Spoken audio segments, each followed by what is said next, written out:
Hello, my friend, and welcome to Pro Wrestling Daily. My name is Aaron Machbitz. Let's kick this show off by talking about women's wrestling. I'm absolutely fired up for the chance to see Roxanne versus Bayley at WrestleMania. I mean, you have Bayley, just one of the all-time greats when it comes to WWE women's wrestlers and just wrestlers in general. Then you have Roxanne coming up, just absolutely full of steam. Going to be probably carry the women's division into the future with people like Tiffany Stratton and Rhea Ripley, just one of the best young superstars that we see. And they're heading to a clash at WrestleMania, which could be really this sort of, big shining moment for Roxanne, the sort of passing of the torch moment. Not to say that Bayley's done or her career's over. Absolutely not. She's like on every show every week, just putting together, banger of matches and all of these sorts of things. So she's still obviously got it left in the tank, and that's amazing to see. But Roxanne had an amazing showing at the Royal Rumble, and hopefully now it leads to this match at WrestleMania in sort of this passing of the torch type of moment, where she's sort of like crowned as the new guard, someone who's going to carry the women's division into the future after Bayley, slows down potentially or schedule lessons, and maybe she leaves wrestling to pursue some other stuff that she wants to do. But right now, she obviously is someone who absolutely loves professional wrestling. I mean, you can just tell by the way she moves and the way she carries herself and the way she puts matches together and the way she consistently has gotten better over the years and just continues to evolve and grow. And I mean, it's unbelievable. Everyone can take note of that, and all fans of WWE and professional wrestling in general can just appreciate the fact that we're watching a living legend in Bayley. And hopefully that leads again to a feud, or it is leading to a feud with Roxanne, and that leads to a massive, match at WrestleMania, which would be one of the biggest matches on the card. And then speaking of also of women's wrestling, we have this thing going on with Io Sky. Originally when the road to WrestleMania hit, I was like, it'll be Rhea Ripley versus Liv Morgan versus Io Sky. Now that's looking like maybe potentially it won't happen. I do think Liv Morgan, who's just absolutely crushing it and all cylinders right now, is going to win the Elimination Chamber. She's obviously going to, not obviously, I think she's going to challenge Rhea Ripley because, Charlotte Flair is whatever. Like, I'm just not that interested in what Charlotte Flair is doing, but I just assume she's going to pick Tiffany Stratton, and that's going to be the match at WrestleMania. So then you have left Liv Morgan to pick Rhea Ripley. Obviously, they have a ton of history there,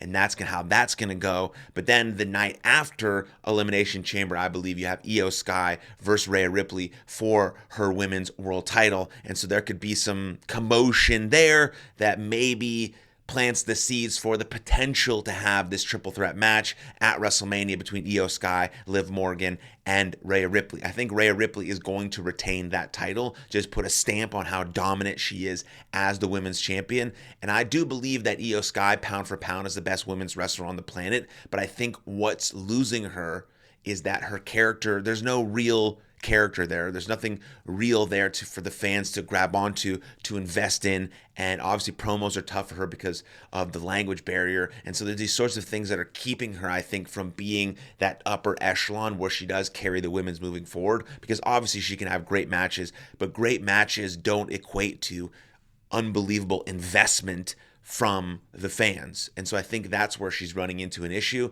And so maybe WWE can alter or change that to allow the fans to invest more into her so we can see her, really showcase her talents. But I still think it's a possibility that we see Io Sky versus Rhea Ripley versus Liv Morgan at WrestleMania, along with Roxanne versus Bayley, which I think will be potentially steal the show in the match of the night. And so I think that's all I have in terms of women's division stuff now for updates going forward. But let's talk about some absolutely shocking news that happened in the wrestling world, which everyone is probably aware of at this point, is that Ricky Starks shocks the world and shows up on WWE NXT like 24 hours, not even 24 hours after AEW announces his release and that he's free to go and do whatever he wants.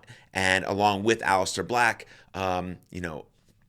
and along with Miro, formerly known as Rusev, Aleister Black and Miro had not shown up on WWE NXT, but Ricky Starks did because he was just free to go wherever he wanted, and he was just being underutilized and sort of kept held hostage in AEW, and fans just wanted to see him be let free. And that's sort of the best part about professional wrestling. I don't talk about Ricky Starks because, like, you can just go on the internet and you can look at the internet wrestling community and you can see, oh my God, Ricky Starks is on WWE NXT. That's awesome. Congrats to Ricky. I hope he's does really well. I mean, we wrestled a little bit coming up because we're both from Texas in the Texas wrestling scene. So I've known Ricky Starks for a really long time. I'm very, very happy for him. I think he can do amazing in NXT, similar to how All Ego Ethan Page has really done really well in WWE NXT, and he was underutilized and also undervalued in AEW as well. I guess just AEW is dropping the ball creatively with all of these superstar talents that they could potentially do something with. Their creative team, their storytelling isn't very good. All Ego comes in there,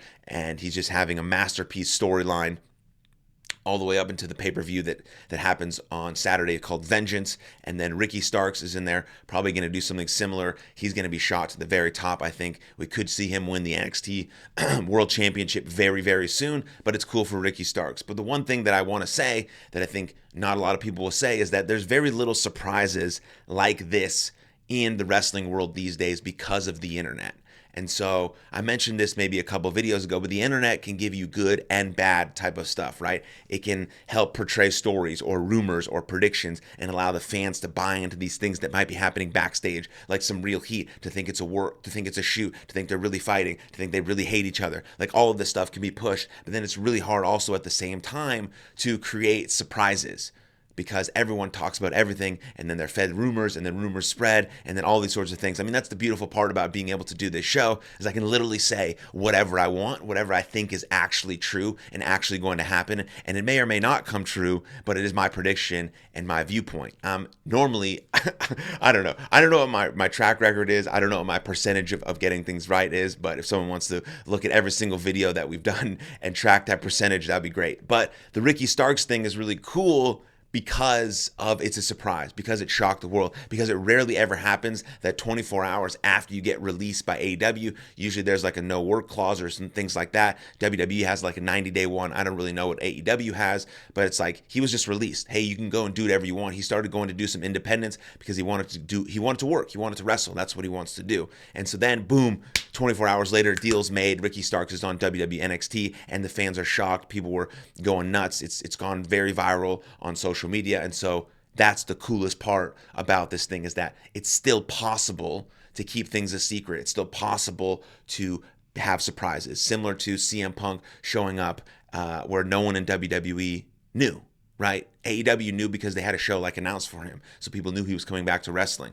but they did not in WWE. And so surprises like this are still possible even in the age of the internet, and I think that's really, really cool because it gives the sort of mystique of you never know. You absolutely never know what's going to happen at a WWE show or a wrestling show in general, and that's the power of storytelling and narrative. So I think that's very cool, and again, congrats to Ricky Starks. And then the last thing I want to talk about is one of my favorite wrestlers of all time, Randy Orton, the Viper. Where is he? Where is Randy Orton? I said he was going to come back at the Royal Rumble to help, to not help Cody Rhodes, but just to cost Kevin Owens the championship. He didn't come back at the Royal Rumble. He was rumored also to be in the 30-man Royal Rumble match. He wasn't. Apparently, he's still, dealing with injuries. Obviously, he got a pile driven by Kevin Owens, so he's probably still dealing with some neck stuff, but he also had to get some more acupuncture on different parts of his limbs. Randy Orton's been wrestling for a really, really long time, and he's had a really long career, and for the majority of it, he wrestled on every show, every night, every town, and so his body obviously is a bit beat up, but I think he has one or two more runs in him. He potentially also could tie Ric Flair's record, and he potentially can get 17 if that's John Cena's record by the end of the year. He could also be going for that as well. So where's Randy Orton? What's he going to do? I don't even know what his plans are going to be for WrestleMania, because he's obviously going to be at WrestleMania. Is Randy freaking Orton.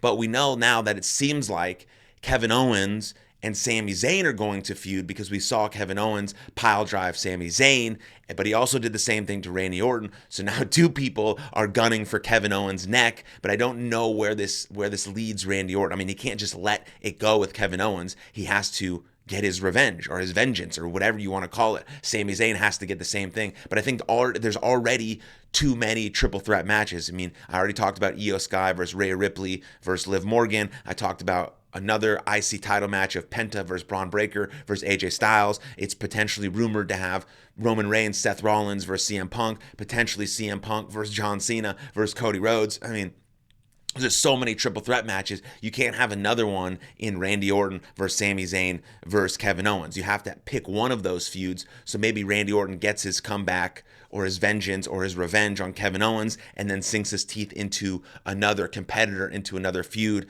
I mean, Drew McIntyre is told to be reevaluating his WrestleMania plans because the fans didn't react well to the Damian Priest one. So maybe they're changing things up. So maybe it's going to be him and Randy Orton go head to head, or I don't know, or maybe Randy Orton's in a United States Championship match, or maybe he's with Logan Paul. I mean, there is options, but I'm wondering when that's going to happen, when it's going to start, because we need Randy Orton. He's in my Mount Rushmore along with John Cena, Shawn Michaels, and Macho Man Randy Savage. And so I think about Randy Orton all the time. What's he doing?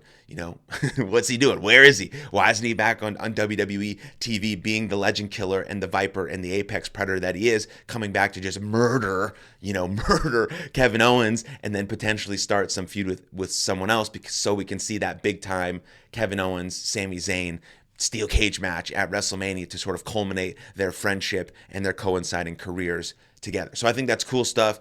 That's all I have for you on today's show. If you agreed, disagreed, have anything to say, drop it below in the comments. I'd love to absolutely hear from you. Anything about your thoughts, your opinions, your rumors, your predictions, your stories, please let me know. Excuse me. Please let me know. Drop a comment below, but also subscribe, like this video, and literally share it with every wrestling fan you know on the planet. Let's grow this channel. Let's do it together. Thank you very much, and I'll see you guys next time. Lots of love. Cheers.